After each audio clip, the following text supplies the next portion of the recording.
Election চলে এসেছে, এবার তোমরা নেতাদেরকে প্রশ্ন করতে শেখো বামচোকরা। এবার অনেক চুলছেরা নেতারা বাড়িতে ভোট চাইতে আসবে আর তোমাদেরকে রোজগার দেওয়ার মিথ্যা প্রতিশ্রুতি দেবে। তাদেরকে প্রশ্ন করো যে তোমরা যদি আমাদেরকে রোজগার না দিতে পারো তাহলে কি তোমরা আমাদের রোজ গাড় দেবে? এটা শুনে তাদের বিচি মাথায় উঠে যাবে। ভালো প্রধানমন্ত্রী পেলাম না, ভালো মুখ্যমন্ত্রীও পেলাম না, ভালো মন্ত্রীও পেলাম না স্যার। তোমাদের নেতা মন্ত্রী পছন্দ না হওয়া দেখে আমার মনে হচ্ছে যে শালা তোমরা সব নেতা খুঁজছো নাকি নিজের বেটির জন্য ভাতার। এবছরের ভোটে আমি পোল্ট্রির ঠ্যাং চিহ্নে দাঁড়িয়েছি। আমি ভোটে জিতলে দেশের অনেক উন্নয়ন করব। রাস্তাঘাট, স্কুল, কলেজ, হাসপাতাল সবকিছুর উন্নয়ন করব। সবাইকে পাকা বাড়ি দেওয়া হবে এবং প্রত্যেক বাড়িতে জলের নলের ব্যবস্থা থাকবে। এই ভোট ভোট ভোট দিবেন কোনখানে?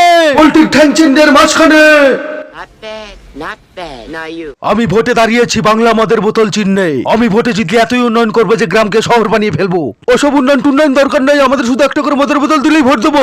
ঠিক আছে, তাহলে আমি সবাইকে একটা করে বাংলা মদের বোতল আর পোল্ট্রির মাংস খাওয়াবো।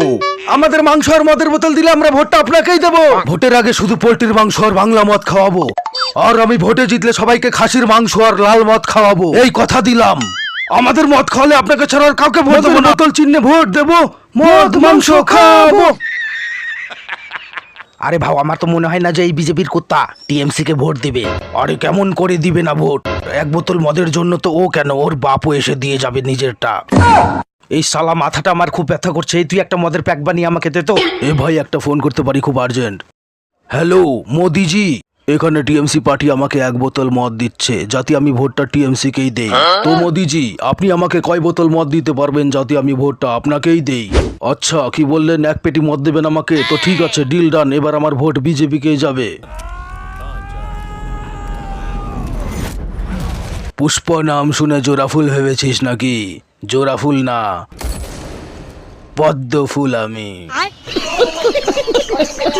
হীরা বেটা, বলে বছর ভোটে তুই কোন দলকে ভোট দিতে চাস? আমি টিএমসি কে ভোট দিতে চাই বাবুজি। বৌমা, তুমি বলো তুমি কোন দলকে ভোট দিতে চাও? আমিও টিএমসি কেই ভোট দেবো বাবুজি। এই নে পঞ্চায়েত, তোদের দুজনের ভোটার কার্ড আর আধার কার্ড। উঠাগুলো আর বেরিয়ে যাওয়ার থেকে ভেবছো ততদিন দুজন তোরা বিজেপি কে ভোট দিতি। টিএমসি তোদের এমন কি দিল যে তোরা টিএমসি কে ভোট দিবি? আর তোর বউ ভাঙছো তার একটা লোভী টিএমসির পাঁচশোটে বেড়াচ্ছে। বেরিয়ে যা পঞ্চায়েত বাড়ি থেকে। যখন আমার কাছে কোনো কাজ ছিল না তখন আমাকে কেউ 1 টাকা দিয়েও হেল্প করেনি। আমার কাছে বিড়ি খাওয়ারও টাকা ছিল না। আমার কাছে টাকা ছিল না বলে আমি 2 গ্লাস বাংলা মদ খেতে পারতাম না। তারপরে মমতা দিদি যুবশ্রীর মাসে 1,000 টাকা করে দেওয়ার পরে এখন একটু মদ খেতে পারছে। এখন আর মদ খাওয়ার টাকার অভাব হয় না।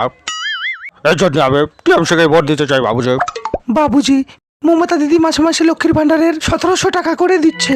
আমার স্বামী সংসার খরচা না দিতে পারলে সেই লক্ষ্মীর ভান্ডারের টাকা দিয়ে আমি সংসারের খরচা আনি।